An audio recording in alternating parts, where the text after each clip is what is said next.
E agora, nós vamos começar a nossa viagem pelo primeiro painel, que é a cura do cego de Jericó. E foram para Jericó. E saindo ele com seus discípulos e uma grande multidão, Bartimeu, o cego, filho de Timeu, estava assentado junto ao caminho, mendigando. E ouvindo que era Jesus de Nazaré, começou a clamar e a dizer: Jesus, filho de Davi, tem misericórdia de mim. E muitos o repreendiam para que se calasse. Mas ele clamava cada vez mais: Filho de Davi, tem misericórdia de mim. E Jesus, parando, disse que o chamassem. E chamaram o cego, dizendo-lhe: Tem bom ânimo, levanta-te, que ele te chama. E ele, lançando de si a sua capa, levantou-se e foi ter com Jesus. E Jesus, falando, disse-lhe: Que queres que te faça? E o cego lhe disse: Mestre, que eu tenha vista. E Jesus lhe disse: Vai, a tua fé te salvou. E logo viu e seguiu a Jesus pelo caminho. Marcos capítulo 10, versículos de 46 a 52. Para ministrar a primeira palestra do painel, gostaríamos de convidar o Dr. Jorge Cecílio Dyer, médico formado pela Universidade Gama Filho, com residência médica em medicina interna no Hospital da Lagoa, Rio de Janeiro, e endocrinologia e metabologia pelo Instituto Estadual de Diabetes e Endocrinologia da Secretaria Estadual do Rio de Janeiro. Atual presidente da AME Goiás, secretário da Associação Médico Espírita do Brasil e diretor do Instituto de Medicina do Comportamento Eurípides Barçanufo de Anápolis. Seja bem-vindo, Jorge, para falar sobre psiconeuroimunologia. A saúde depende de nós?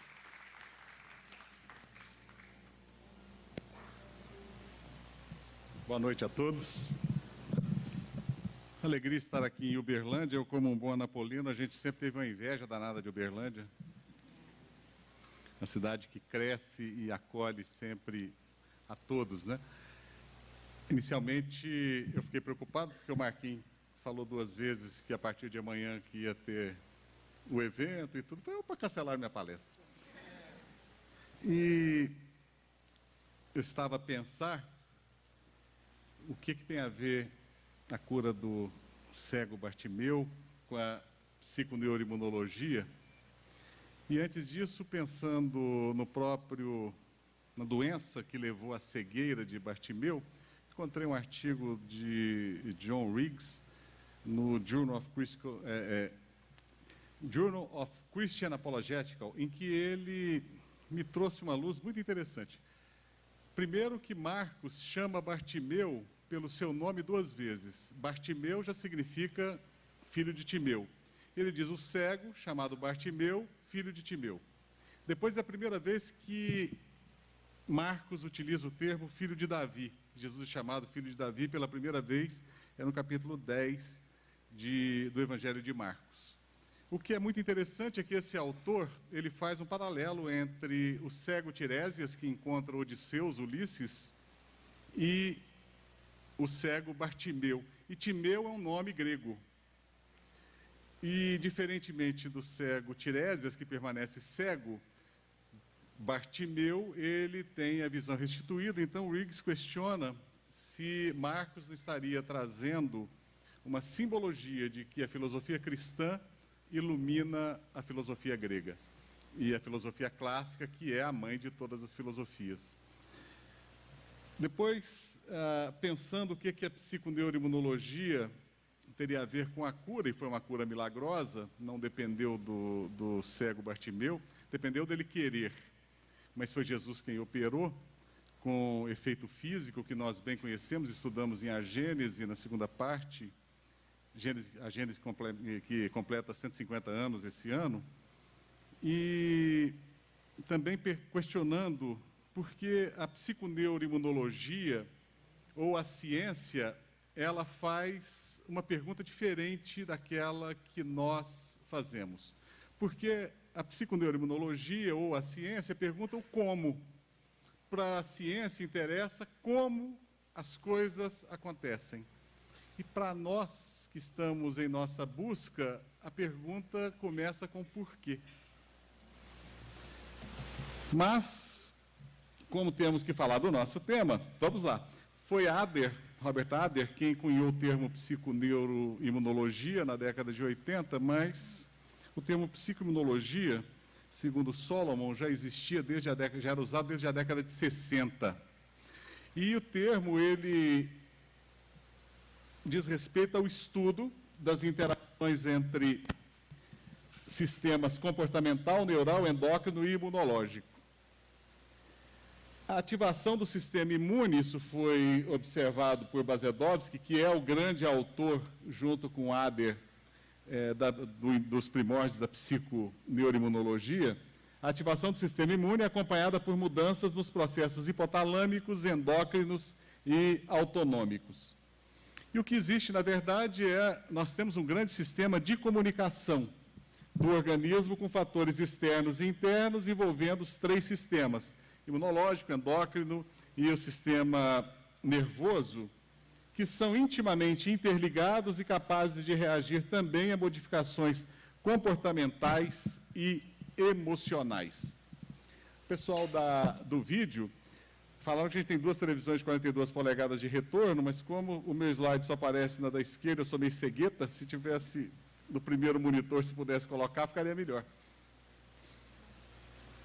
Então, o que eu peço desculpas por não ter a autoria aqui do slide, isso não foi nem um pouco ético. O que nós vemos na psiconeuroimunologia é a interação desses sistemas respondendo a estímulos externos e internos. Aqui tem um fator de estresse que ativa substâncias inflamatórias no hipotálamo e nós vemos que as células do sistema imune, elas têm receptores a vários peptídeos e que o próprio sistema nervoso também produz esses peptídeos e estimula a liberação de um hormônio que é o cortisol, que não é um peptídeo, e faz toda essa interação. Nós achamos isso aí muito bonitinho, nós estamos vendo um desenho de um cérebro humano, mas só para lembrar, os grandes estudos de psiconeuroimunologia foram feitos com ratos. Então, a gente tem aquela ideia de que nós somos seres privilegiados, o nosso organismo é muito diferente do organismo de um cobaia, né? Aqui um outro desenho. E vamos lá. A psicoimunologia já é mais antigo. Esse estudo é um trabalho muito interessante que foi publicado em 1919, cortou ali o 9 ali na formatação, pelo Dr.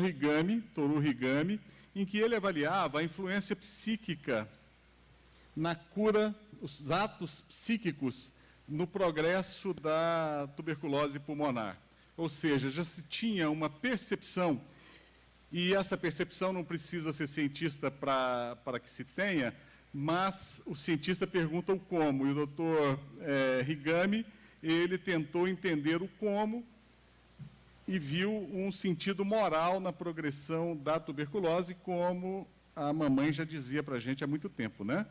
Que atos morais, eles influenciam na saúde. A ciência começou a perguntar isso.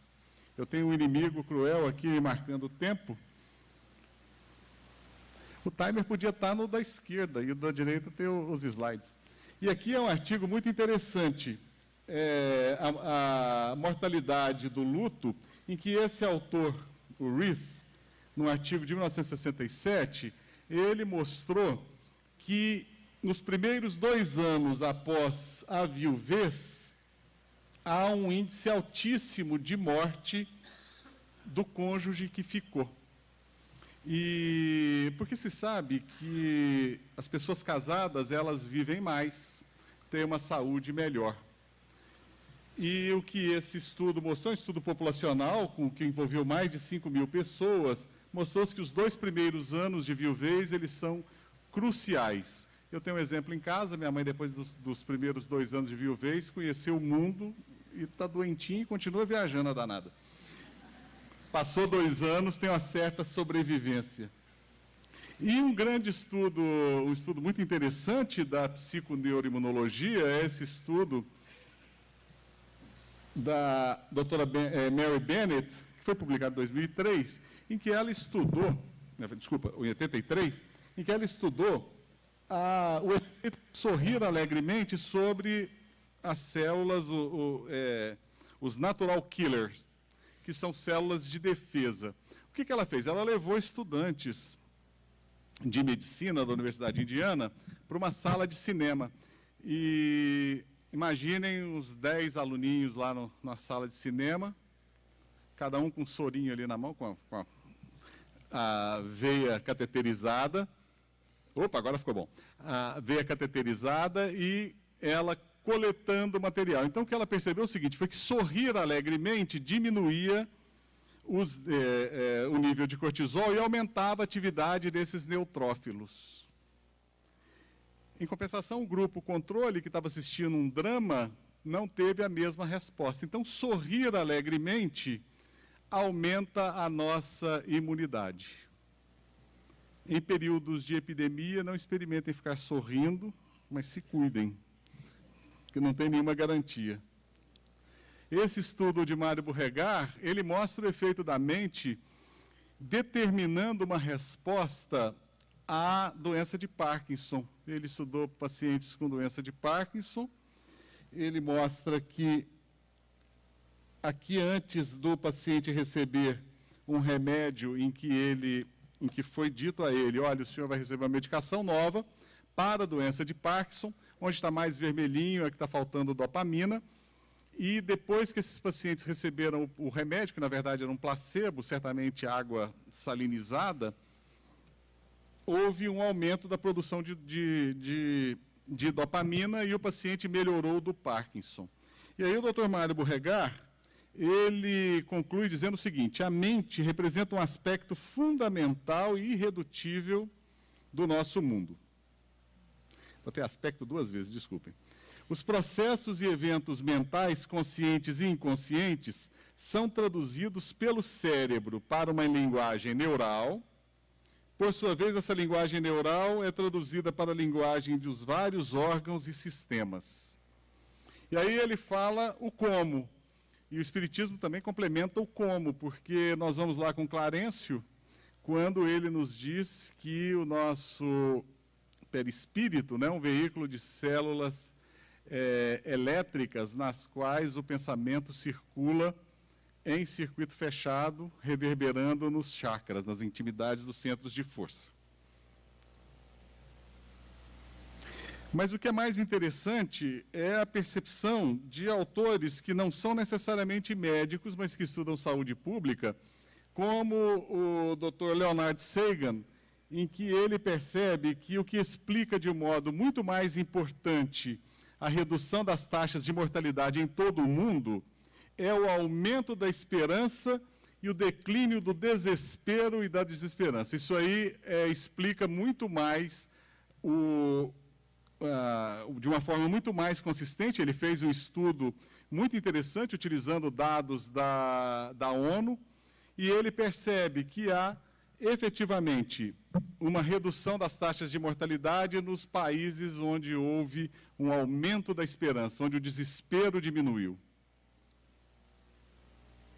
A gente ficou desesperado semana passada, né? Será que vai faltar comida?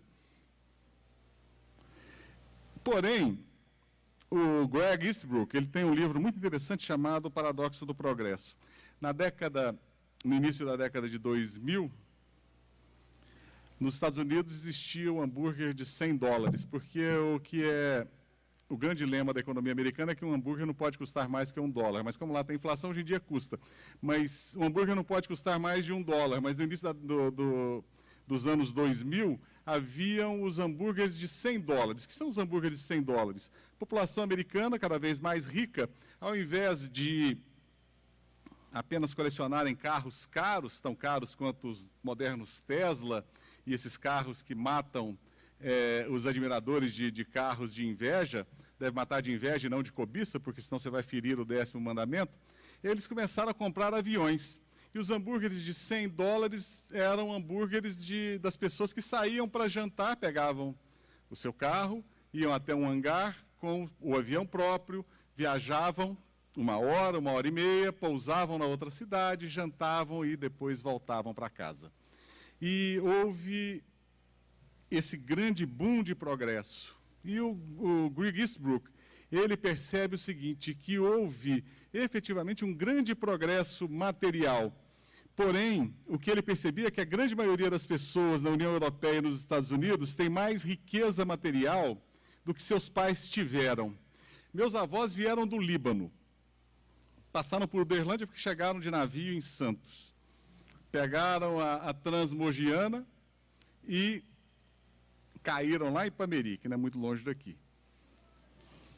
Opa! Tem Ipamerina aqui.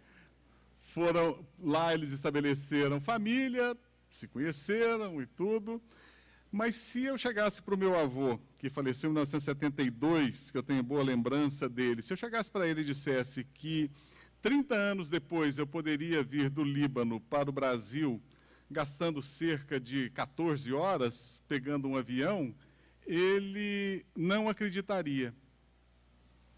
Porque para a época dele era impensável isso. E hoje a gente fala em dar a volta ao mundo e programa uma viagem para a Europa em 10 dias, visitando 10 países, um país por dia. Isso é perfeitamente possível, muita gente faz isso, muito mochileiro maluco faz isso.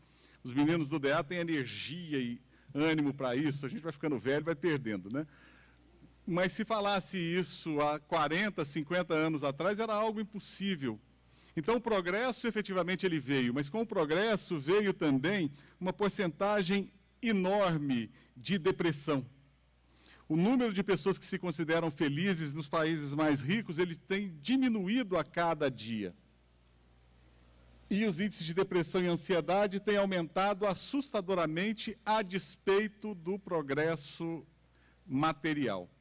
Parece um contrassenso com o estudo do Leonard Sagan, mas também o que o Greg Eastbrook ele escreve nesse livro é baseado em pesquisas.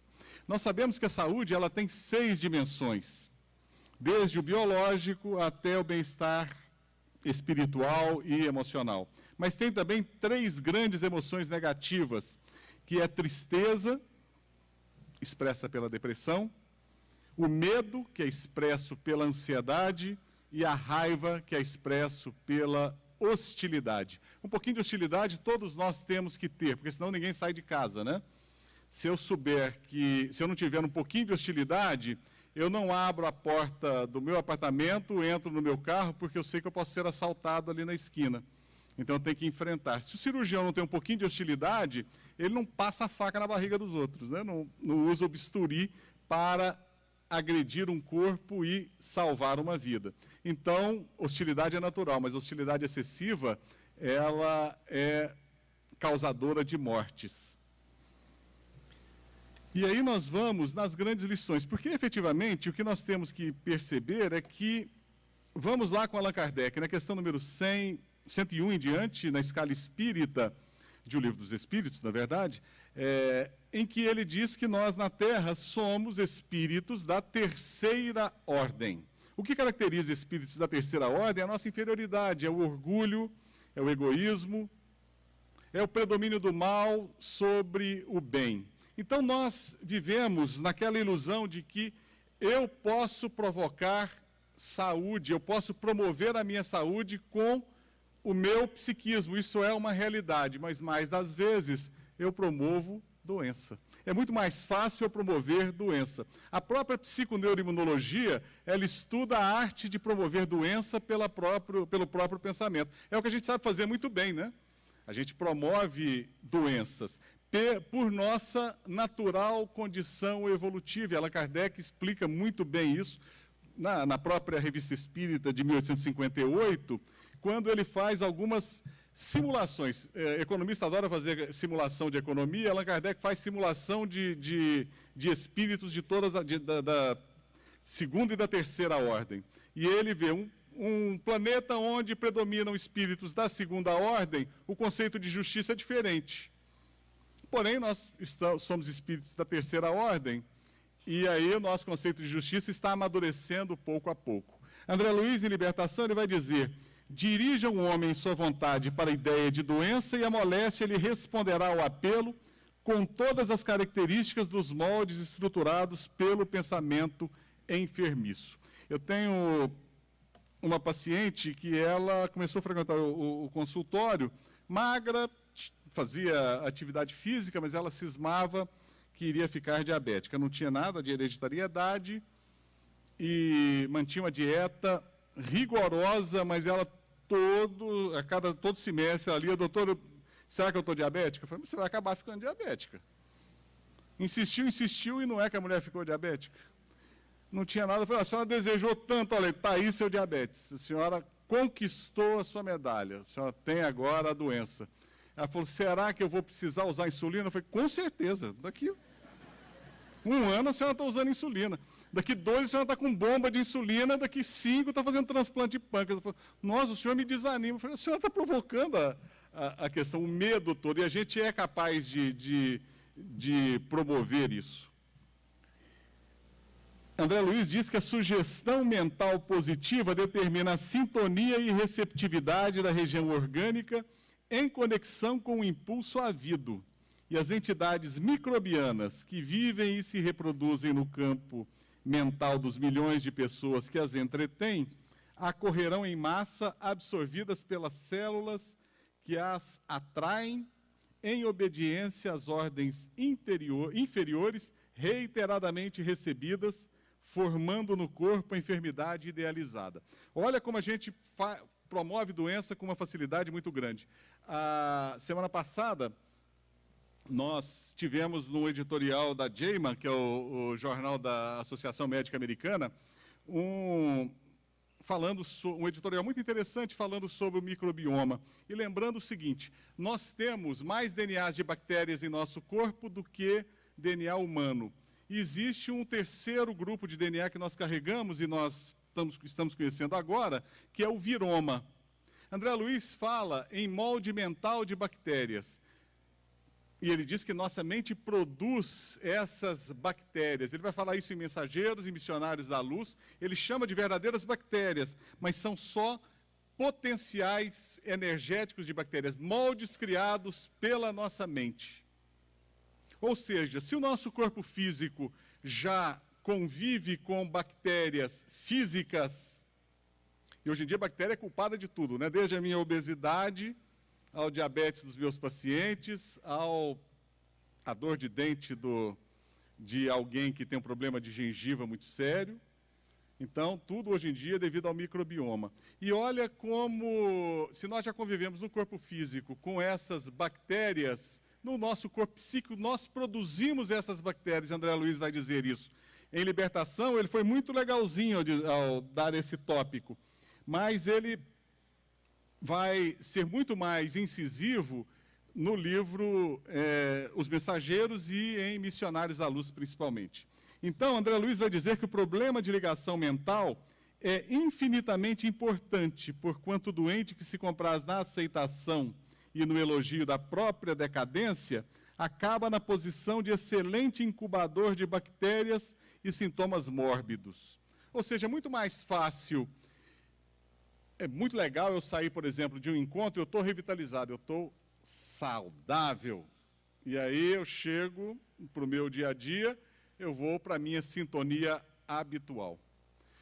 Já que a gente está falando de libertação, não esqueçamos da esposa do senhor Silva. Ela é uma médium que trabalha no grupo, ela colabora para a desobsessão de Margarida, mas ela chega em casa e vai dormir com quem ela vai ter, enquanto o senhor Silva sai e vai para as aulas no plano espiritual, ela vai ter com entidades perversas que estimulam nela o ciúme, a desconfiança, que dizem para ela: a senhora não é médium, isso tudo que a senhora está fazendo é animismo, pense bem.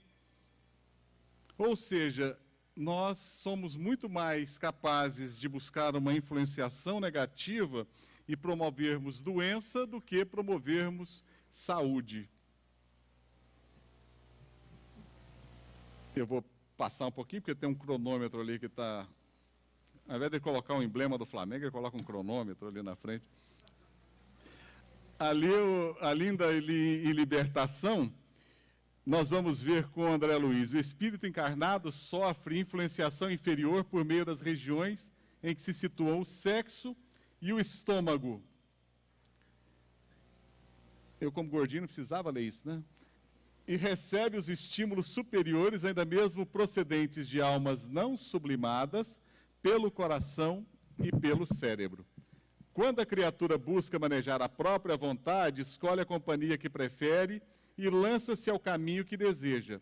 Se não escasseiam milhões de influxos primitivistas, constrangendo-nos, mesmo aquém das formas terrestres, a entreter emoções e desejos em baixos círculos e armando-nos quedas momentâneas em abismos do sentimento destrutivo, pelos quais já peregrinamos há muitos séculos, não nos faltam milhões de apelos santificantes, convidando-nos à ascensão para a gloriosa imortalidade. Ou seja, nós temos estímulos para jogar chão abaixo, estímulos também para arribar no céu acima.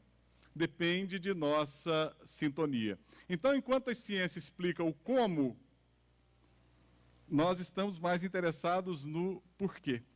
Não que saber o como não seja interessante, essa é uma paixão nossa de médicos que não cessamos de querer entender como as coisas acontecem. Mas o que é mais importante para a nossa receita de vida diária é saber o porquê, né?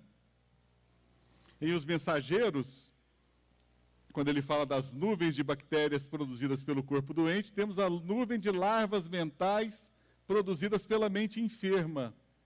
Desse modo, na esfera das criaturas desprevenidas de recursos espirituais, tanto adoecem os corpos como as almas. Olha como nós produzimos doença. Era para a gente falar de cura, né? Eu venho aqui e falo, só um estraga prazer, estou falando de doença. Mas é mais fácil a gente produzir doença e é muito melhor também a gente encarar a nossa realidade do que... e sabermos, né, a nossa realidade, porque fica muito mais fácil que a cura venha logo depois, né? Em Missionários da Luz, André Luiz vai dizer, a patogênese da alma está dividida em quadros dolorosos, a cólera, a intemperança, os desvarios do sexo, as viciações de vários matizes, formam criações inferiores que afetam profundamente a vida íntima. Quase sempre o corpo doente assinala a mente enfermiça. A organização fisiológica, segundo conhecemos no campo de cogitações terrestres, não vai além de vaso de barro, dentro do molde preexistente do corpo espiritual. Atingindo o molde em sua estrutura pelos golpes das vibrações inferiores, o vaso refletirá imediatamente. Ou seja, vigiemos a nossa sintonia. Busquemos a boa sintonia. É a resposta que o Mestre Jesus nos dá a cada instante. A ciência nos seus grandes produtores de pesquisa e de conhecimento, eles têm uma vocação muito mais materialista. Uma vocação que diz que nós somos frutos do nosso instinto. Tudo que fazemos é instintivo. Chega-se ao cúmulo de Richard Dawkins dizer, no seu livro Gênio Egoísta, que nós selecionamos a melhor esposa ou melhor esposo, não por vontade nossa, mas porque nossos genes entram em sintonia, nossos melhores genes entram em sintonia com os melhores genes do nosso parceiro, para que possamos produzir uma descendência heróica, né? O genezinho danado que consegue conversar um com o outro e nos domina. E se nós somos somente frutos do instinto, qual instinto é melhor do que o outro? Ou seja, a base filosófica desse tipo de pensamento é uma base que se matou há muito tempo, ou seja, não existe. Quando nós vamos com André Luiz, nós percebemos que somos filhos de Deus, somos espíritos que escolhemos os nossos caminhos. E aí esse estudo ele estudou os vários tipos de manifestação do amor. Eu gostaria muito de apresentar, mas eu só tenho 2 minutos e 40 segundos. Então, como estudos de Alameda County, estudos de prática religiosa, em que ele fala aqui de uma meta-análise que é do Koenig, um estudo sobre casamento, e aqui eu vou parar nesse aqui, porque o estudo da população de Roseto, de Pensilvânia, que em sua grande maioria ela era composta de italianos que vieram da cidade de Roseto, o mesmo nome, foram trabalhar em minas de ardósia, na Pensilvânia, e era uma população, ela inaugura os estudos de população nos Estados Unidos, e era uma população que, apesar de obesa, fumavam pra caramba, bebiam pra caramba, eles tinham uma sobrevida muito maior que o restante da população americana. Isso por quê? Porque eles tinham um suporte social muito grande. Eles eram amigos uns dos outros. Meu filho disse que ele tem muita amizade porque tem mais de 1000 amigos no Facebook. Eu falei, quero ver na hora H quantos amigos vão sobrar, né? Aí na população de Roseto, era aquela população que eles saíam brigando, o vizinho puxando a orelha da filha da vizinha, porque ela saiu com uma pessoa que não era boa, eles tinham essa intimidade. Por mais que saísse na pancadaria, eles efetivamente tinham suporte social, e é uma população que diferenciava da média americana. O índice de tabagismo deles era 3 vezes maior do que o índice da população americana normal. O índice de bebida alcoólica também era altíssimo, mas viviam mais. Suporte social. É um tipo de amor. E, encerrando nos segundos que nos faltam, a gente encerra também com Libertação, que é um livro que a gente acaba lendo todo ano, por estarmos vinculados a trabalho de desobsessão. Eis que Matilde diz a Gregório, eu não tenho outra espada, senão a do amor com que sempre te amei. Verificara-se ali naquele abraço espantoso, o choque entre a luz e a treva não resistiu. Que Jesus, então, nos abençoe. Eu agradeço o convite, a oportunidade de estar aqui em Uberlândia, uma alegria muito grande. Um abraço a todos os que nos ouvem aqui no auditório e mundo afora, através das transmissões ao vivo no nosso auditório. Que Jesus esteja conosco, então.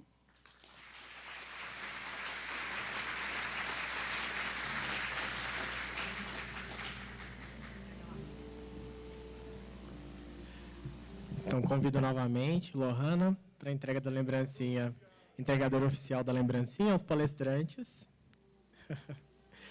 Muito obrigado, Jorge, pela palestra.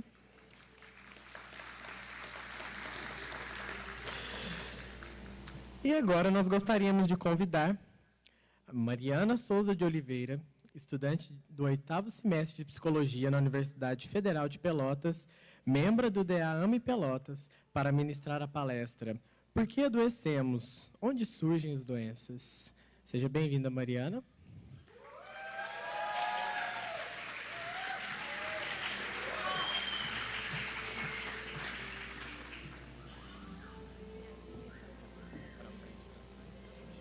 Muito boa noite.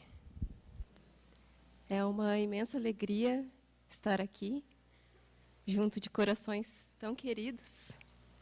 E eu queria agradecer essa oportunidade de estudar esse tema e de estarmos aqui para compartilhar estes estudos. O tema que nos foi proposto foi: por que adoecemos? Onde surgem as doenças? E no momento que me propuseram esse tema, eu fiquei me questionando e tentando encontrar em mim uma resposta. Não sei se cheguei até ela, mas foi um processo muito gostoso a elaboração dessa palestra. Então, eu espero que vocês curtam tanto quanto eu curti.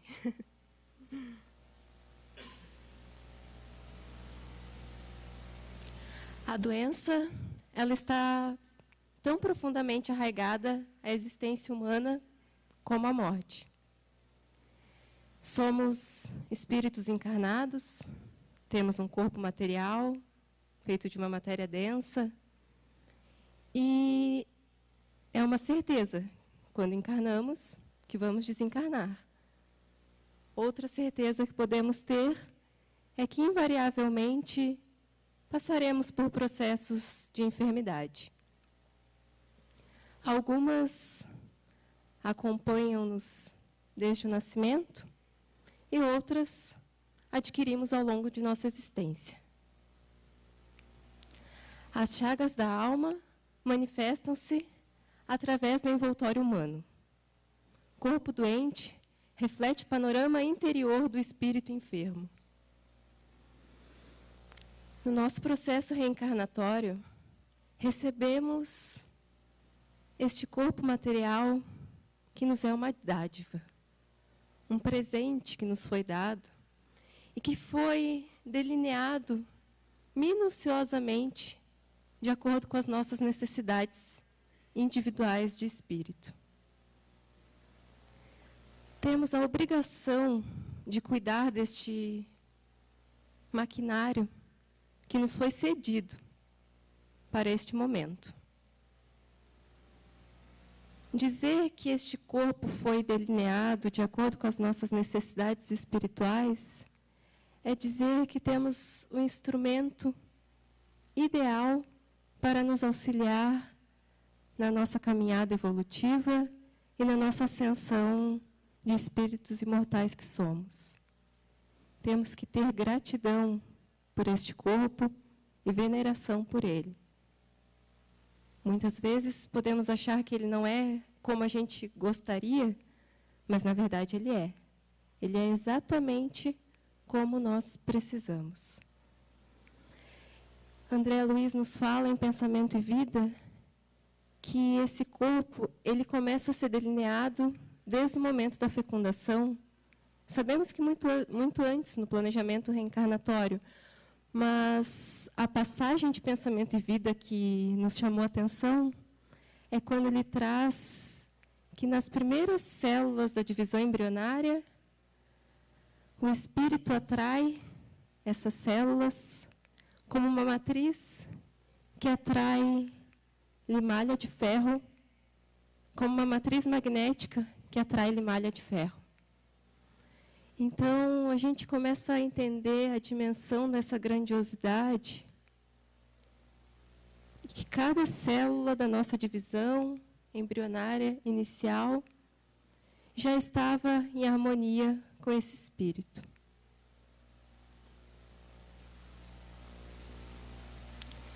A reencarnação em si mesma já representa uma estação de tratamento e de cura. E que há enfermidades da alma. Opa, desculpa. Quando eu coloquei essa frase, eu quis dizer que existem enfermidades que a gente escolhe para passar.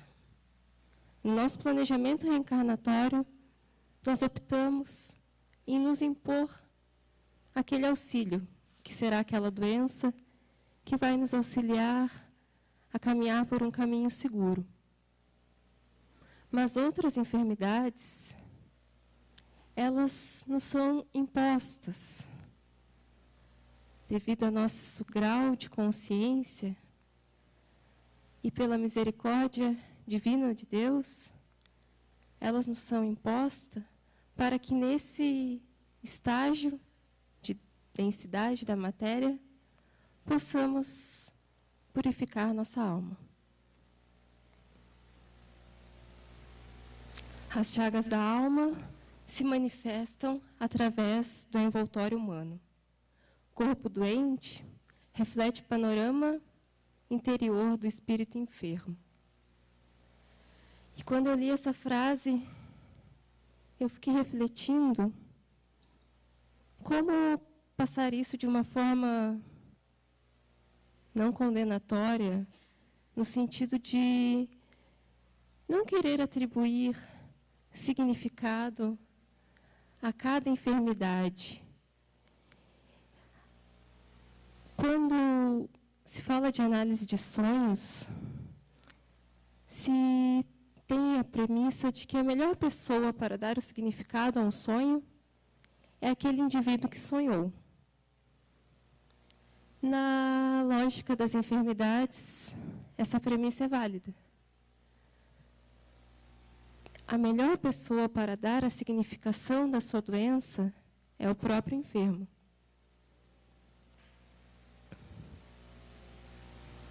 A doença está tão profundamente arraigada...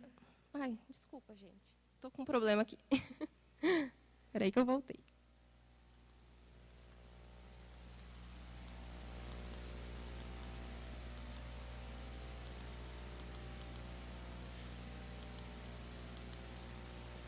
Aqui. Então, quando eu coloquei essa frase, somos herdeiros de nós mesmos, era essa ideia de que só nós podemos dar esse significado para a enfermidade pela qual passamos. Que possamos nos abster de criar significados para as mazelas alheias. Que isso é uma postura que não nos acrescenta em nada. Que possamos olhar para nós e entender o significado das nossas mazelas.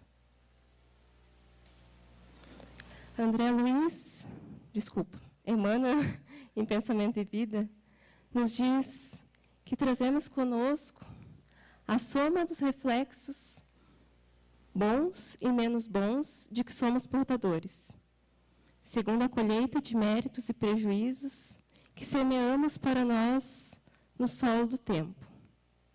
Mas, indispensavelmente, devemos lembrar que não há pagamentos sem justos atenuantes. Quando o devedor se revela amigo da solução dos próprios débitos. A prática do bem, simples e infatigável, pode modificar a rota do destino. Então, ele já começa a nos dar um caminho de como a gente não precisa trazer essa ideia da doença como um karma. Nós podemos, sim, nessa encarnação, começar a traçar um planejamento de saúde, mas saúde do espírito, saúde da alma, através da prática do bem, simples e infatigável. Então, não é necessário fazer nenhuma obra gigantesca ou algo que ficará marcado por gerações. É a prática do bem simples no nosso cotidiano, no nosso trabalho, na nossa família. Isso já vai nos auxiliar a, muitas vezes, evitar o desenvolvimento de mazelas que poderíamos desenvolver ao longo desse planejamento reencarnatório e que, com os justos atenuantes, como ele diz, podemos evitar. Pensamento claro e correto, com ação edificante, interfere nas funções celulares, atribuindo em nosso favor, por reflexo melhorado e mais nobre, amparo, luz e apoio, segundo a lei do auxílio.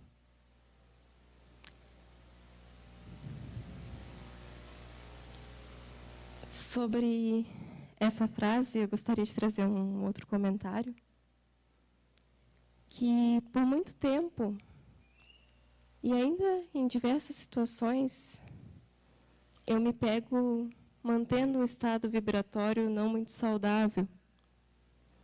E quando eu me deparei com essa frase,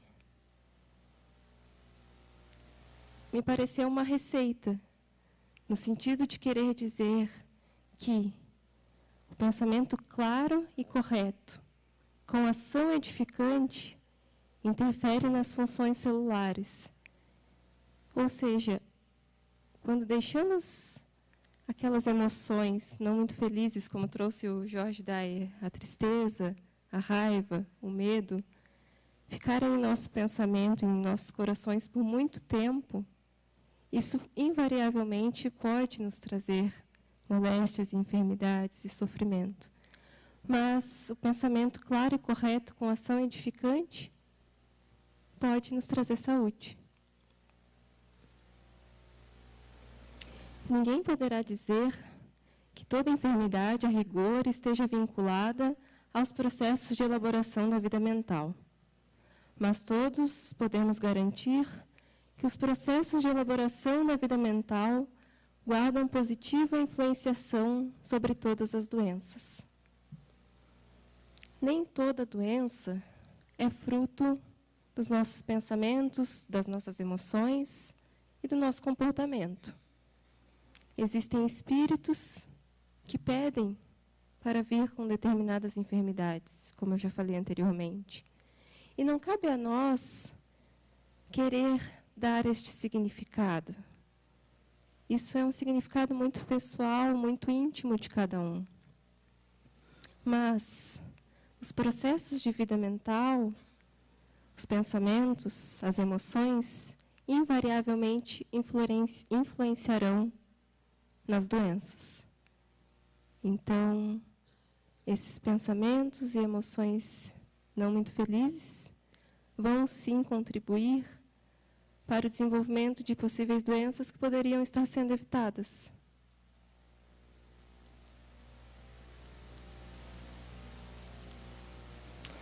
Toda emoção violenta sobre o corpo é semelhante a martelada forte sobre engrenagem de máquina sensível, prejudicando-lhe o funcionamento. Sabe hoje a medicina que toda tensão mental acarreta distúrbios de importância no corpo físico. A primeira vez que tentaram me passar esse tipo de informação, tentando me dizer para não manter estados vibratórios tão infelizes por muito tempo, como tristeza, como raiva, como medo, eu cheguei a ficar incomodada. Porque eu pensei assim, então eu não posso nem expressar as minhas emoções? Nós estamos encarnados, temos as nossas limitações, ainda estamos aprendendo a manejar essas emoções menos felizes. Parecia que era uma proibição. Você não pode sentir tristeza, você não pode sentir raiva, você não pode sentir medo, porque isso pode te adoecer. Mas, na verdade, não é nesse sentido. É no sentido de que devemos nos esforçar para identificar esses estados emocionais dentro de nós e, assim, modificá-los o quanto antes. Pois, invariavelmente, nós sentiremos e passaremos por eles inúmeras vezes ao longo da nossa jornada. A doença não é uma invasora que, vinda de fora, penetra o corpo à força. A verdade é o contrário. Ela é uma filha do corpo, uma mensagem gerada em suas funduras. A doença tem uma função. Por meio dela se pode chegar ao maior conhecimento de nós mesmos. Essa frase está no livro Cura e Autocura, do Andrei Moreira, onde ele cita um dos precursores da psicossomática, que nos traz como a nossa mente é capaz, sim, de adoecer o nosso corpo. Os sintomas podem ser considerados a forma física de expressão dos conflitos e, através do seu simbolismo, tem a capacidade de nos comunicar algo. Em alguns momentos, acometidos por alguma enfermidade mais cotidiana, mais rotineira, que possamos nos perguntar o que aquela enfermidade quer nos dizer, o que aquele momento que o seu corpo faz você parar obrigatoriamente, o que o seu espírito está querendo falar através do seu corpo. A doença significa a perda relativa da harmonia ou o questionamento de uma ordem até então equilibrada. A perturbação da harmonia acontece na consciência e se mostra pura e simplesmente no corpo físico.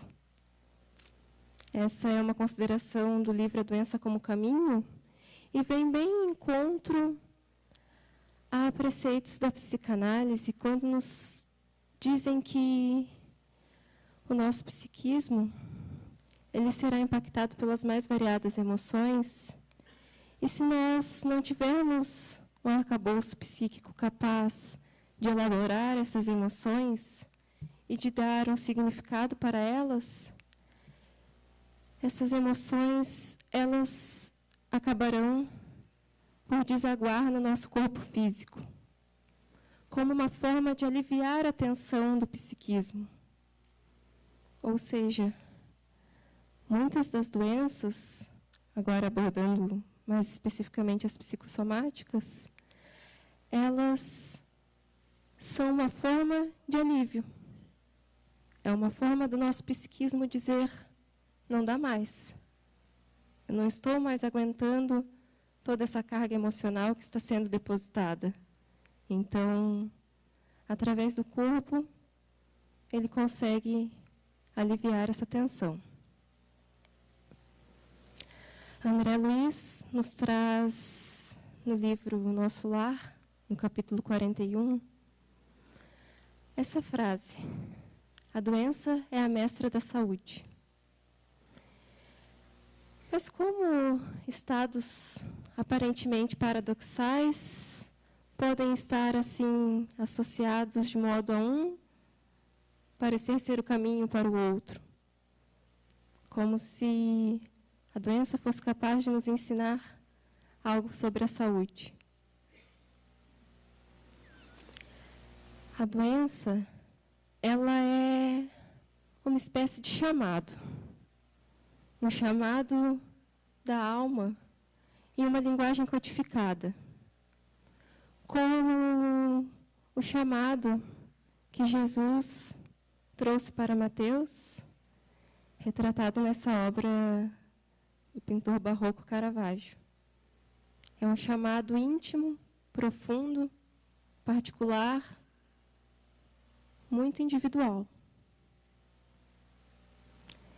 Seguindo ainda nas ilustrações desse artista, podemos dizer, então, que a doença ela é mais uma das provas da imensa misericórdia divina. Ela não se trata de um castigo ou de uma punição, como muitos de nós muitas vezes pensamos ser. E, na verdade, certa feita, o apóstolo Tiago teve a oportunidade de fazer a mesma pergunta que deu o título a essa explanação. Eles caminhavam por Jerusalém em um sábado de comemorações judaicas e, vendo tantos cegos e aleijados aglomerados à passagem, Tiago interpelou: Mestre, sendo Deus tão misericordioso, por que pune seus filhos com defeitos e moléstias tão horríveis?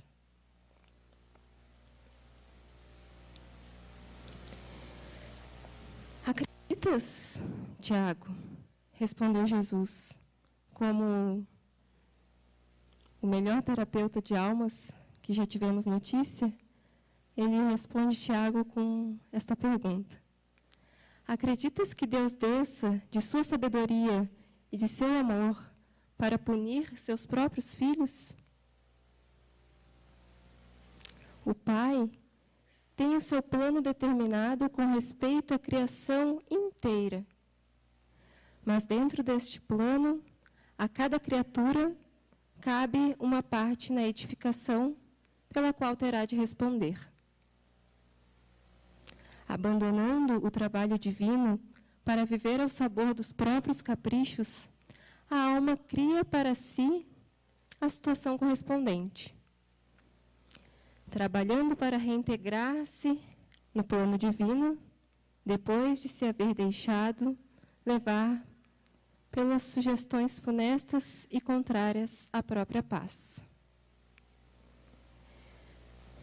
Nesta passagem, então, Jesus explica para Tiago que a doença, ela é um trabalho de reintegração ao plano divino. Esse plano divino,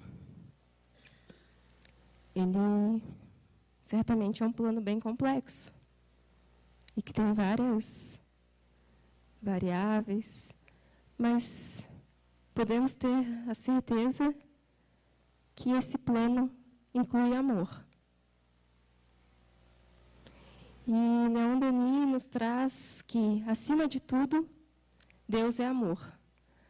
Deus auriu nele, no amor, a vida para dá-la às almas. Ao mesmo tempo que a efusão vital, elas receberiam o princípio afetivo destinado a germinar e expandir-se. Somos feitos do amor e para o amor. E nesse sentido, se somos obra da criação divina, não nos amar é não amar a criação divina. Freud, na obra Introdução ao Narcisismo, nos trouxe essa consideração. É preciso começar a amar para não adoecer, e é inevitável adoecer quando não se pode amar. E, retornando para Leon Denis, ele nos traz que cada alma é um sistema de força, um gerador de amor, cujo poder de ação aumenta com a elevação. E se somos geradores de amor, somos máquinas programadas para amar, o que acontece com uma máquina que não é utilizada, que não funciona e que fica parada? Ela estraga, não é? Então, precisamos movimentar esse potencial divino dentro de nós. O amor é uma força inexaurível. Renova-se sem cessar e enriquece ao mesmo tempo aquele que dá e aquele que recebe. É pelo amor, sol das almas, que Deus mais eficazmente atua no mundo.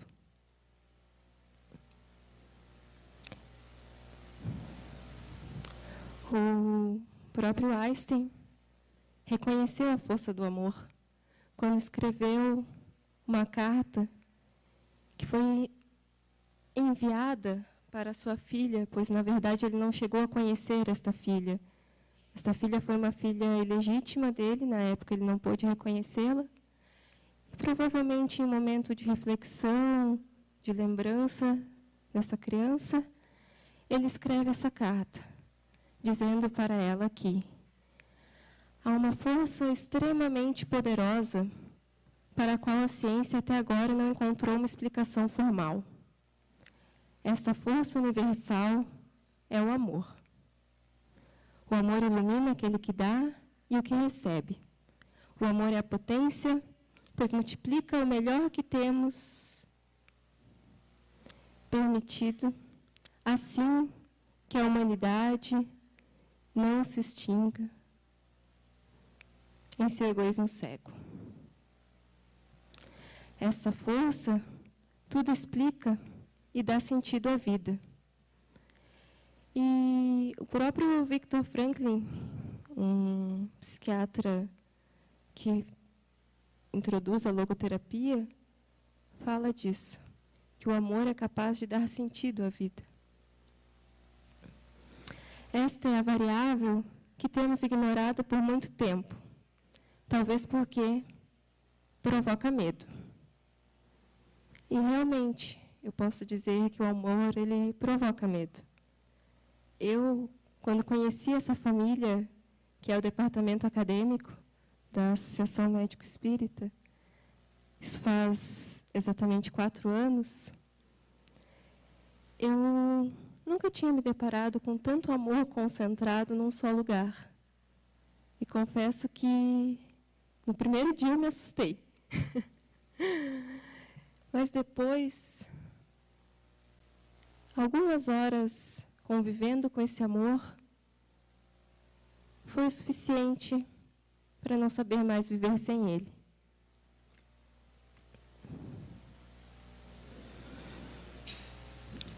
O amor,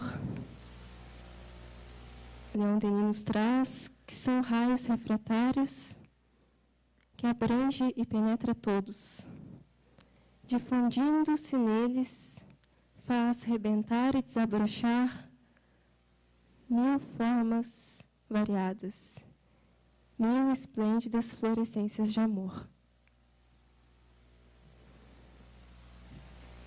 E quando ele nos traz que o amor ele será como as primeiras claridades, que no meio do egoísmo feroz serão como a aurora indecisa e a promessa de uma vida mais elevada, eu recordei do cego de Jericó, que no momento da passagem de Jesus, ele teve que decidir. Ainda somos a aurora indecisa desse amor divino que existe em nós. Mas ele está prestes a germinar e muito em breve ele poderá florescer. Basta que nós possamos enxergá-lo, como o cego pediu para ver, e possamos reconhecê-lo dentro de nós.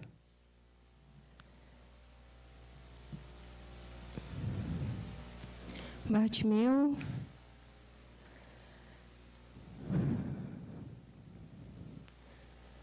o cego de Jericó, e uma das emblemáticas curas, naquele instante que sente a aproximação do Mestre, teve que se decidir.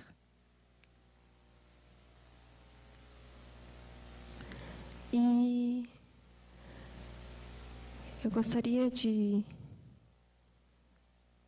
começar a encerrar esta fala, trazendo que possamos nós pedir a Jesus para enxergar, como o cego pediu. Que possamos pedir do fundo de nossos corações para ver este potencial divino que há em nós, este gerador de amor que precisa funcionar. Caso ele não funcione, ele poderá estragar. E, nesse sentido, eu gostaria de agradecer esta oportunidade, pedir desculpa pelo nervosismo, pela insegurança, mas eu acredito que o que foi dito de todo o coração. Espero que tenha tocado os corações de vocês, assim como esse estudo, essa oportunidade tocou o meu. Muito obrigada.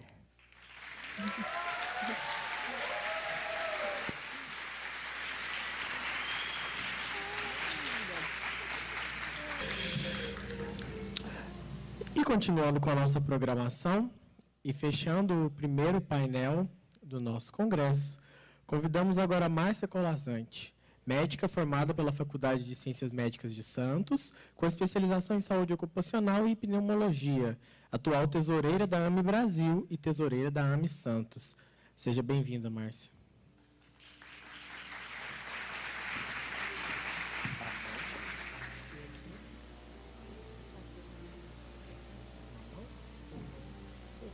Bom, boa noite a todos.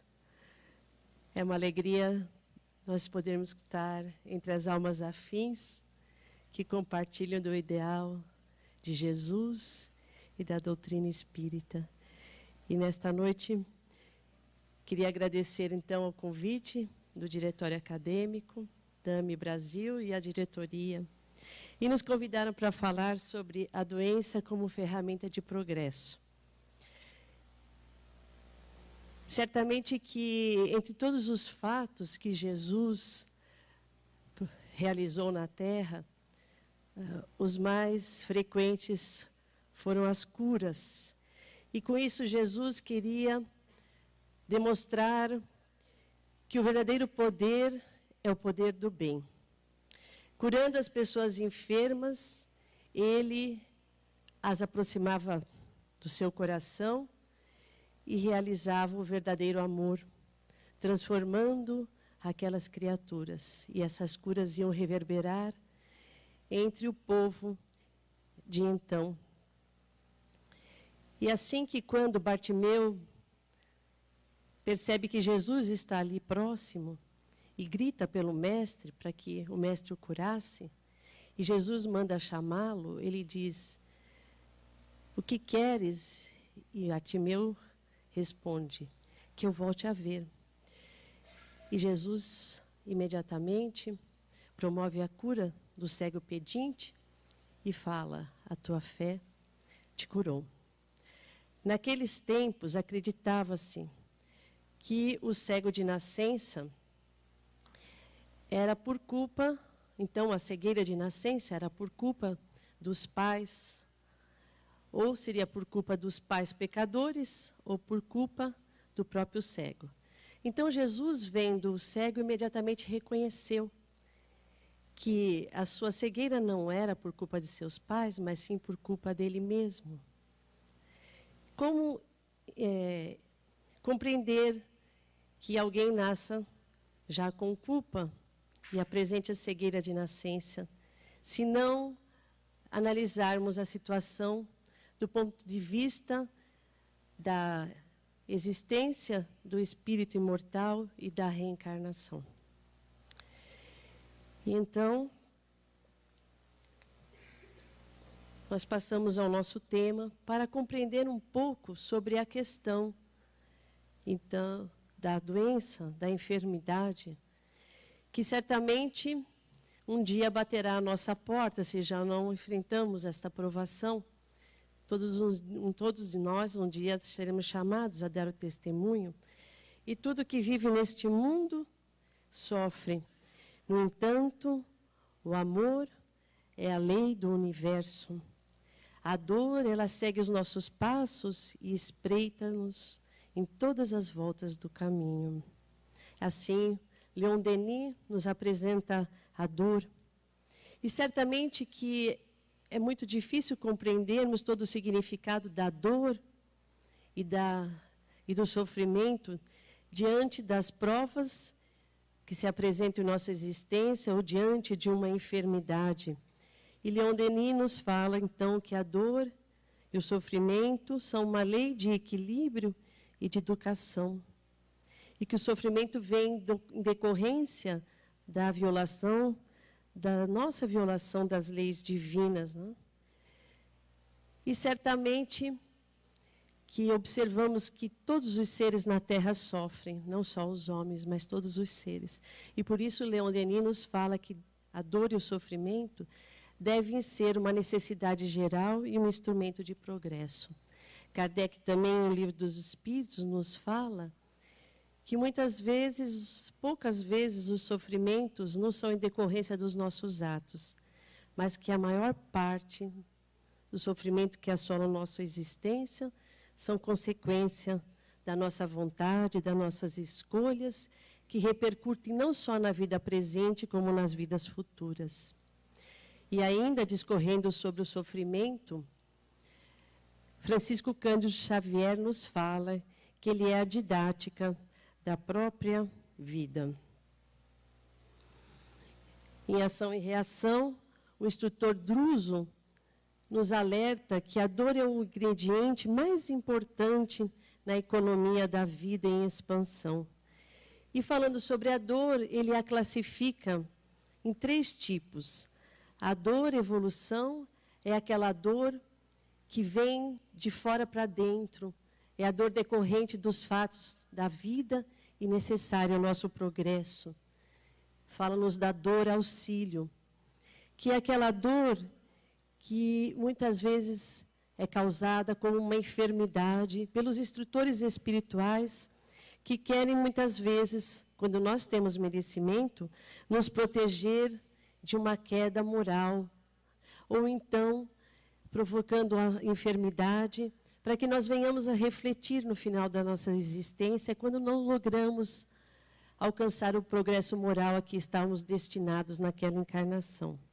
E ainda a dor, expiação, que é aquela dor que nasce de dentro para fora, é aquela dor da alma que objetiva a nossa regeneração.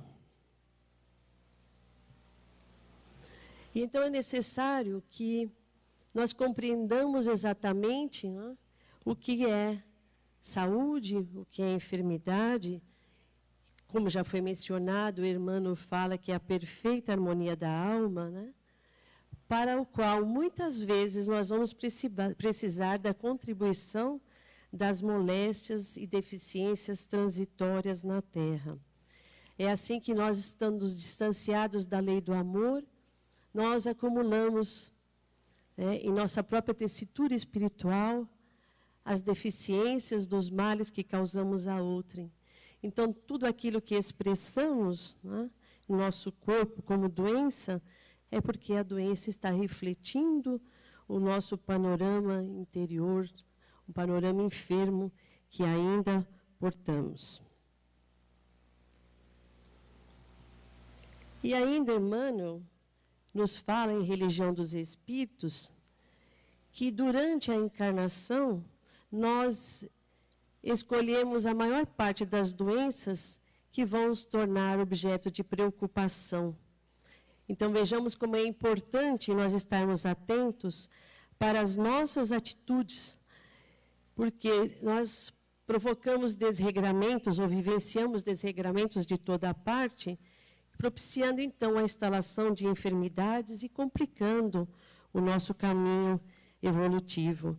E ele nos fala dessas doenças escolhidas, que são decorrência justamente daqueles fatos mais banais, mais cotidianos, né, no qual nós nos permitimos vivenciar no dia a dia. Então, vejamos que muitas vezes ingestas de alimentos que nos são inadequados, né, os usos de entorpecentes, aqueles remédios que tantas vezes nós nos viciamos a tomar quando nós apresentamos mínimas dificuldades na vida e queremos fugir a elas, então viciamos nos lexotans, nos benzodiazepínicos, né? O tabagismo tão comum, o alcoolismo mesmo brando, né? O aborto, os abusos sexuais, os desregramentos na área do sexo, são tantas vezes os responsáveis, segundo Emmanuel, por síndromes abdominais que apresentamos, por úlceras pépticas, doenças hepáticas. E aí ele dá uma série de listagem, né, de enfermidades que, entre outros sintomas, né, vão se manifestar no nosso corpo físico por conta da nossa vivência presente. Mas não são só esses desregramentos habituais que nós vivenciamos, mas também os nossos comportamentos e sentimentos. Quando nós nos damos a crítica habitual, sem perceber, a inconformação com as dificuldades que surgem na existência, porque não temos resiliência, né? Quando nós abrigamos inveja, ciúme, desrespeito, avareza, esses são sentimentos que viciam, então, o nosso pensamento e aproximam de nós seres que têm afinidade com esses sentimentos, gerando, então, os processos obsessivos que tantas vezes vão nos manter no domínio da enfermidade. Então, vejam que, quando nós praticamos males, esses males, eles causam, principalmente se forem, né, conscientemente praticados, lesões na nossa tessitura espiritual, no nosso corpo espiritual, né? E essas lesões, elas vão se expressar no nosso corpo físico através de alterações, né, e de mutilações nesse vaso físico que nos é dado para vivenciarmos aqui na Terra.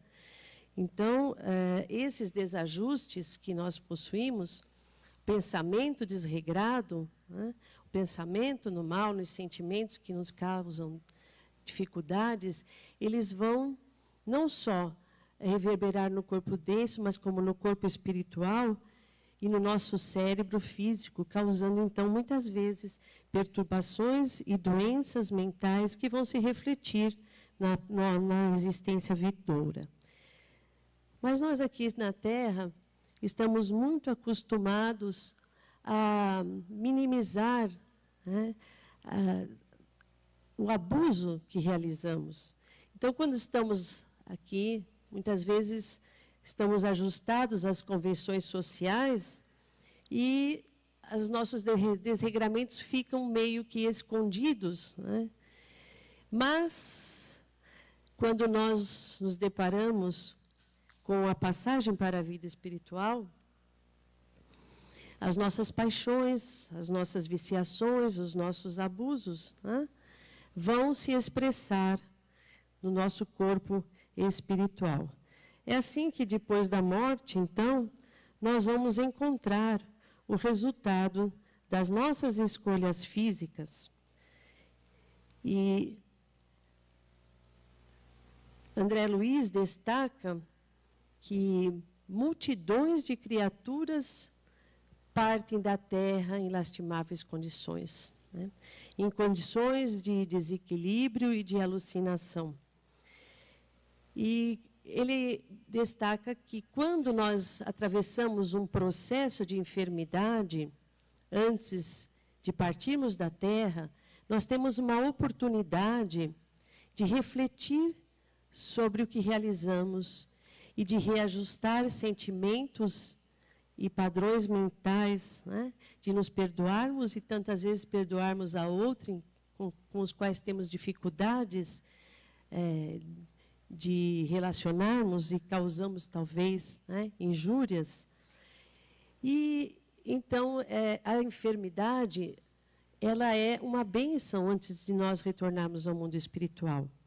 Mas se nós chegamos ao mundo espiritual, levando conosco muitas culpas, remorsos, essas culpas, então, elas vão se agravar com outras, o remorso que estava recalcado, né, no ímã de cada ser. E essa taxa de remorsos exageradas, ela vai acabar plasmando imagens, o pensamento da criatura, que vai, então, relembrar frequentemente das situações amargas que vivenciou. E, então, que as criaturas, elas estão localizadas depois da morte, muitas vezes em regiões purgatoriais, para poderem se libertar dessas culpas e desses remorsos. E nessas regiões, que são consideradas órgãos controladores do equilíbrio do reino moral, né, no mundo espiritual, os criminosos, os caluniadores, os tiranetes, os viciados, os desequilibrados do sexo e os portadores, né, de remorsos intensos, aí se encontram até que extingam em si mesmo esse sentimento de culpa e de remorso. Essas regiões, então, elas são temporárias e são vigiadas pelos instrutores e benfeitores espirituais, que analisam e observam a transformação íntima desses espíritos que ali se encontram e que, quando começam a apresentar um desejo de regeneração ou sinais de convalescença, né, esses espíritos delinquentes, então, eles são recolhidos em postos de socorro, como a Mansão do Caminho, onde ali, então, serão depois, posteriormente levados, né, para colônias de mais elevada condição espiritual, e para estudarem, para realizarem trabalhos, ou então irão imediatamente desses postos de socorro, como a Mansão do Caminho, para reencarnações retificadoras. Então, vejamos que a reencarnação, ela funciona como um caminho de regeneração. André Luiz destaca que 2/3 dos desencarnados, eles permanecem, então, jungidos e ligados ainda aos interesses terrestres. Então, parte desses desencarnados, como foi mencionado já, se encontram nas zonas purgatoriais até se regenerarem. A outra parte dos desencarnados, que já tem um certo nível de consciência, trabalha pelo seu próprio aprimoramento espiritual e pelos interesses dos familiares que ficaram na Terra, né, sabendo que em um determinado momento vão ter uma nova oportunidade reencarnatória. Mas a outra parte, a terça parte dos desencarnados, eles permanecem, então, apegados às sensações inferiores. São espíritos que não cultuaram nenhum tipo de religiosidade e apenas viveram na Terra procurando vivenciar os prazeres inferiores, os prazeres momentâneos.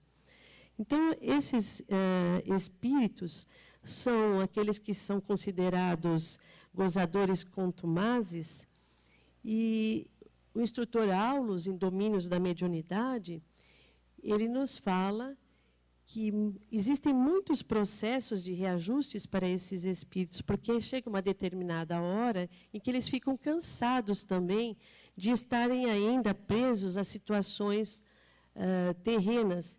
Então, esses são os chamados processos que ele dá o nome de aflição, de desencanto, de cansaço, de tédio, de sofrimento, né? E até de um próprio cárcere.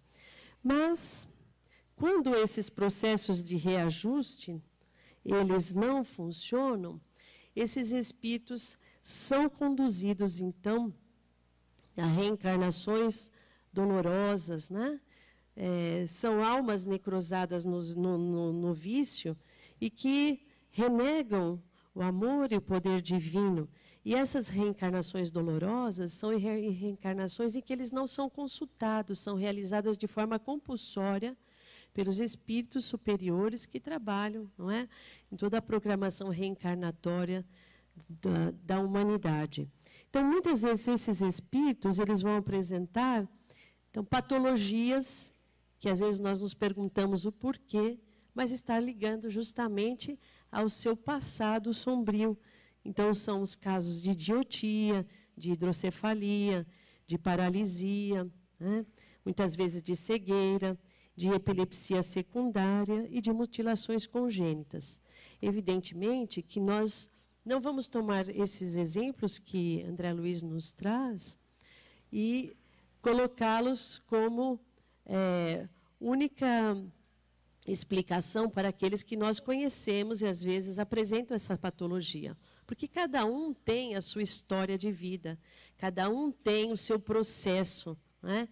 Mas ele dá o exemplo de casos em que as criaturas renascem assim porque eram almas gozadoras contumazes e que não se desprendiam da vida material na Terra. Então, eles conviviam intimamente com espíritos encarnados que eles tinham a sintonia e vivenciavam os mesmos vícios. É assim, então, que a dor e a enfermidade, elas cumprem o abençoado remédio de reeducar a atividade mental, das criaturas, né? E Clarencio fala isso no livro Entre a Terra e o Céu. Depois do poder de Deus, a dor é a única capaz... Deixa eu ajustar o slide, que pulou um monte.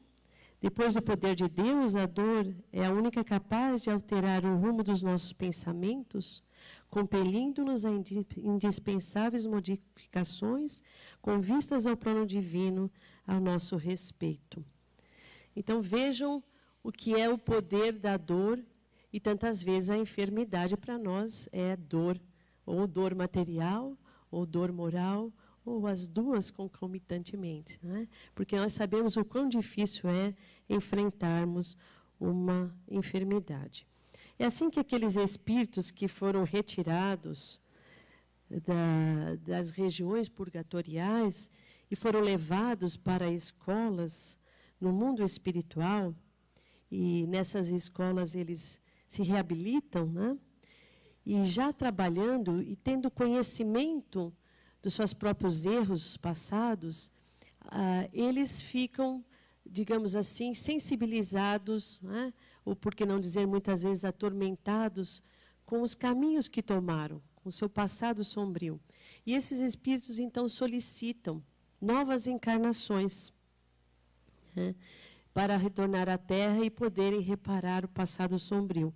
E muitas vezes, então, esses espíritos que estão nas escolas de reabilitação na espiritualidade ressurgem no corpo físico com personalidade psicopática, com doenças e delírios psíquicos e com aberrações sexuais diversas que justamente estão ligadas ao seu passado.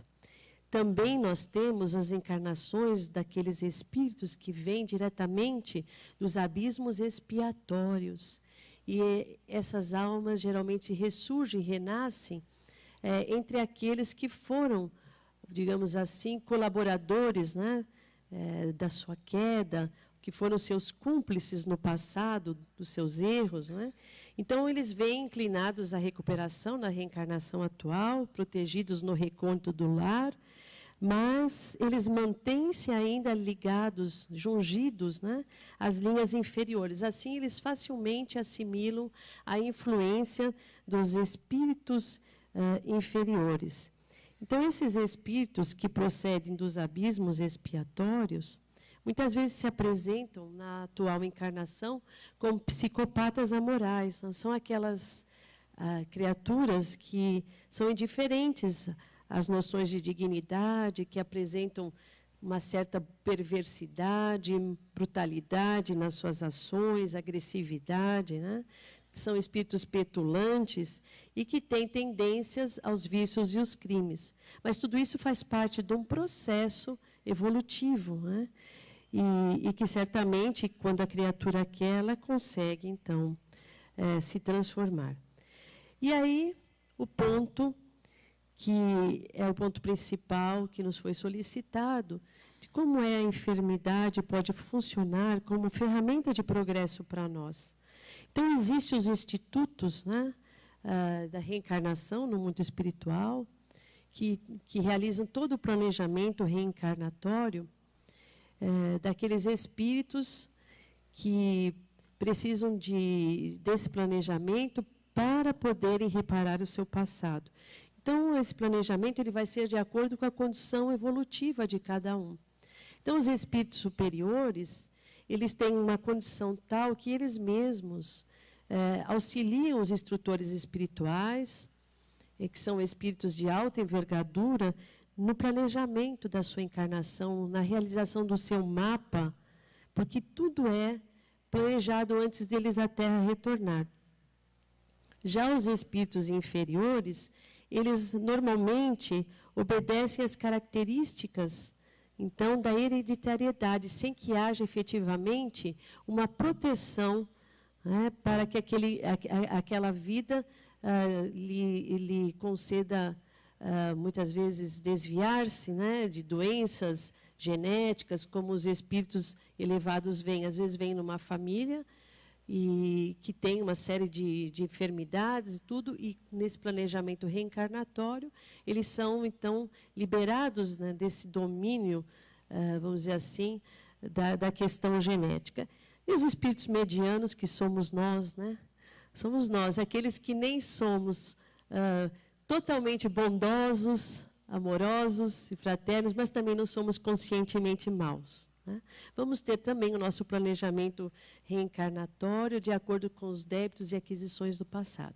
Então, nós vemos que a criação divina ela é perfeita, né?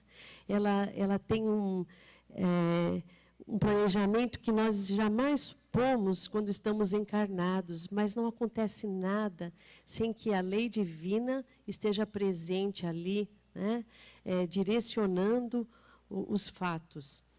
Então, nesses institutos, né, que são localizados em colônias de expressão elevada, os mapas reencarnatórios são ali planejados, são realizados, mas existe aqueles espíritos que despertaram para a realidade de viver e que sabem que eles incorreram em várias encarnações nos mesmos erros, e eles não conseguem se libertar desses erros e vícios passados. Então, são assim que esses espíritos que despertaram e querem progredir, eles solicitam o chamado regime de sanções, né? Ou, digamos assim, as providências retificadoras para que eles não venham a incorrer nas mesmas falhas e nos mesmos erros. Então, aqueles espíritos que foram considerados suicidas indiretos, né, como os alcoólatras, né, como os portadores de gula, que causaram várias encarnações, lesões ao corpo espiritual e enfermidades, eles pedem, então, esse regime de sanções e pedem para renascer com determinadas deficiências congeniais, né, ou distúrbios já desde a infância, para que esses distúrbios o auxiliem a se libertarem dos vícios a que eles estão habituados.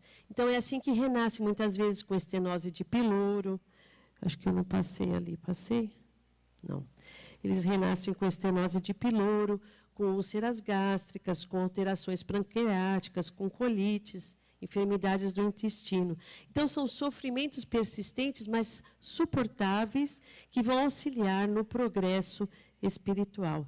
Também os espíritos que se envolveram em rede de criminalidade, né, através da calúnia, da maledicência, eles pedem para renascer com deficiências auditivas e visuais.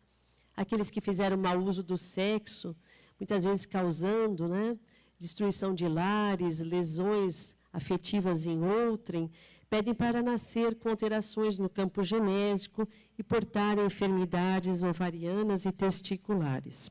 Então, todo o conjunto de doenças incuráveis, né, como cegueira, mudez, idiotia, paralisia, câncer, diabetes, fênfigo, muitas vezes, nem sempre, não é? Significam sanções da misericórdia divina para que não venhamos a incorrer nos mesmos erros e nas mesmas falhas do passado. Então, os nossos corpos são minuciosamente planejados nos institutos de reencarnação, somos admitidos nesses institutos hospitais, e lá existem magnetizadores muito especializados, que utilizam os fluidos, né, hipnotizantes para adaptar os princípios psicossomáticos para que venhamos obter, então, o corpo necessário a nossa nova encarnação. É assim que, então, a enfermidade, a dor, elas exercem uma ação misteriosa na consciência dos indivíduos, né?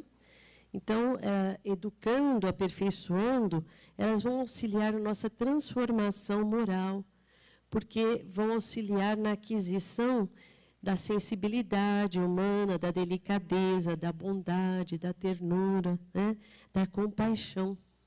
Quem de nós, né, quando adoece, não passa a ter um outro olhar para aqueles que compartilham a existência consigo? E tantas vezes nós nos enclausuramos no nosso egoísmo, quanto mais, esquecendo da dor do outro. Mas quando atravessamos a dor, nós realmente nos abrimos para o mundo e abrimos para a fraternidade e a solidariedade. Então, Leon Denis, para finalizar, nos fala: as almas fracas, a doença ensina a paciência, a sabedoria, o governo de si mesmas. às almas fortes, pode oferecer compensações de ideal, deixando o espírito livre voo de suas aspirações até o ponto de esquecer os sofrimentos físicos.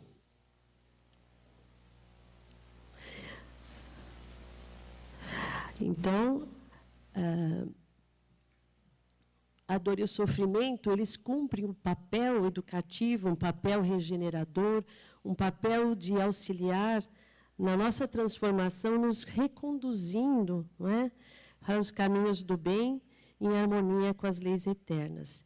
E enquanto nós não pautarmos nossa existência nas leis divinas, na lei do amor, nós sofreremos, então, a ação da dor, a ação do sofrimento, a ação das enfermidades em nossa existência. Finalizando, vamos deixar essa mensagem de Leon Denis, que eu achei belíssima, onde ele nos fala: por trás da dor há alguém invisível que lhe dirige a ação e a regula segundo as necessidades de cada um, com uma arte, uma sabedoria infinitas, trabalhando por aumentar nossa beleza interior, nunca acabada, sempre continuada, de luz em luz, de virtude em virtude, até que nos tenhamos convertidos em espíritos celestes. A bondade divina sempre está presente em nossas existências. Quando atravessarmos momentos de dor e de sofrimento, nos recolhamos no íntimo do ser, pedindo a Jesus que nos ampare, para que nós conquistemos a resiliência, nos fortalecendo no seu amor, seremos capazes de sobrepujar a tudo. Confiemos sempre em Deus, porque Ele está presente em nossas vidas. E tudo o que nos acontece, ainda que seja um momento de dor e sofrimento, é para o nosso crescimento, é para a nossa evolução. Agradeço a atenção de todos, rogando ao Mestre que derrame suas bênçãos nos seus corações e que possamos estar juntos amanhã. Muito obrigada. Muito bem, está a exposição da doutora Márcia Colasanti. Muito obrigado, Márcia. Convido a Lohana para a entrega da lembrancinha.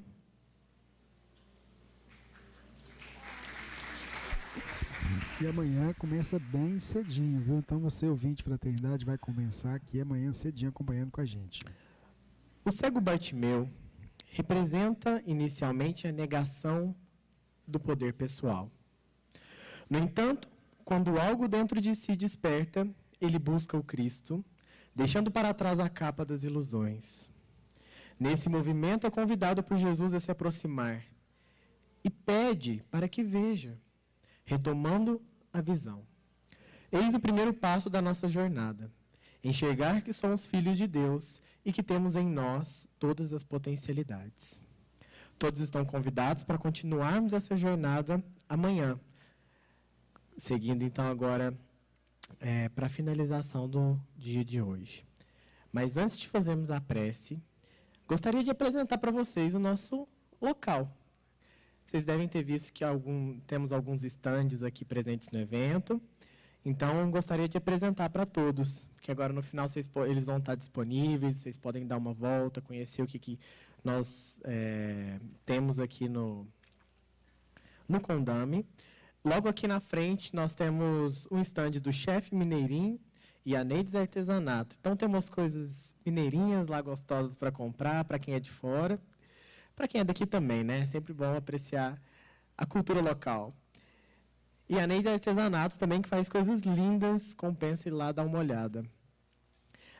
No estande do lado, nós temos... Quem que conhece os livros da Turma da Mônica, que estão sendo escritos ultimamente, né, com a temática espírita? Todo mundo conhece? Então, um dos responsáveis por essas obras excelentes, o Alan Mitchell, está aqui presente com a gente. Vai autografar os livros... Então, palmas para ele está aí. Está ali no estande. Quem quiser conhecer, perguntar sobre o trabalho que eles fazem, ele está lá disponível, autografando os livros também. Tá?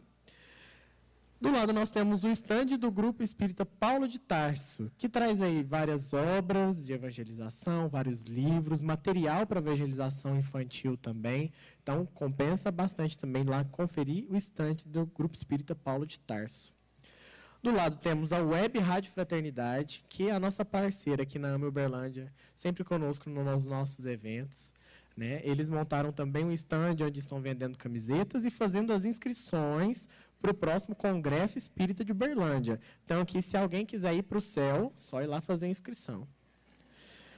Do lado ainda temos o stand da livraria da editora Meng, né, que está aqui também com vários números, vários livros aqui presentes, vindos lá direto de Belo Horizonte, né? Oi? Tem da editora da Brasil também? Então, temos os livros da editora da Associação Médico Espírita de Minas Gerais e da AME Brasil. Quem quiser lá, vai lá conferir. Do lado de cá, já fazendo a curva ali para a esquerda, temos o stand da Fraternidade Sem Fronteiras, trabalho lindo, que as AMEs também apoiam, né? Estimulamos o apadrinhamento, conhecer o trabalho do Fraternidade Sem Fronteiras. Eles estão vendendo camisetas, explicando sobre o projeto, então compensa conversar com o pessoal também. Do lado temos a livraria do Grupo Espírita Leon Denis, que, inclusive, na semana que vem está organizando um evento aqui nesse mesmo local, né, aqui em Uberlândia, e que amanhã nós vamos falar mais sobre esse evento.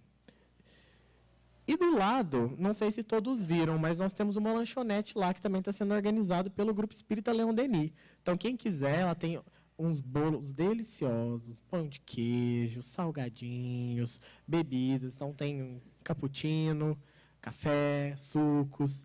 Podem ir lá, tem um espacinho ali, a gente montou uma praça de alimentação. Quem quiser ir lá comprar alguma coisa, sentar um pouquinho, conversar, pode ficar à vontade também. A lanchonete vai estar durante todo o evento funcionando, certo? E um último recado, que amanhã todos esses estandes vão estar aqui também. E no horário do almoço, nós conversamos com o pessoal dali de frente. Logo aqui em frente tem um local que chama MEP. Como se fosse um shopping mesmo. Nós temos várias empresas ali, né, de comida mesmo. E eles vão estar abertos na hora do almoço, tá? E, geralmente eles não abrem fim de semana, mas por causa do evento, nós conversamos com eles vão estar abertos, e algumas com desconto para quem apresentar o crachá do encontro. Certo? Então, quem quiser almoçar por aqui perto, só ir lá, atravessando a rua aqui em frente. Mas amanhã nós explicamos melhor. Gostaríamos de agradecer a presença de todos que vieram aqui hoje no nosso evento, do pessoal dos estandes, todos os participantes, os palestrantes, o pessoal do alojamento que está aqui também, o pessoal da AME Brasil que está aqui também. E gostaríamos de convidar o Dr. Eduardo para fazer a nossa prece final, que é membro da Associação Médico Espírita de Uberlândia.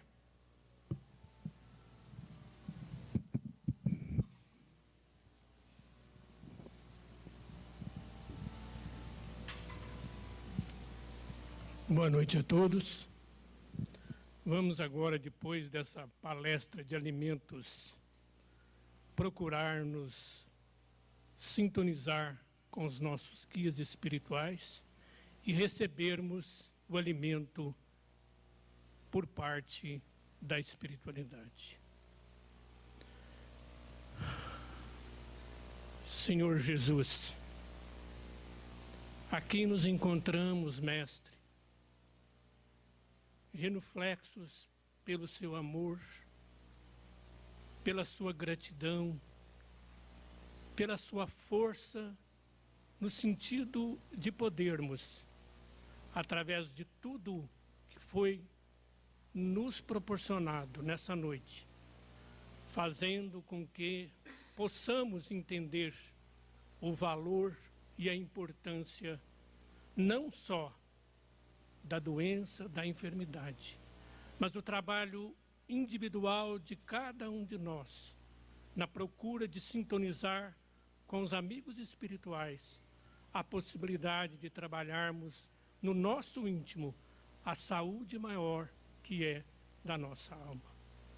Fortalece-nos, Senhor, no sentido de podermos conseguir fazer dos nossos dias o caminho em busca da sua luz, através de compreender, de conviver e de amar o nosso próximo.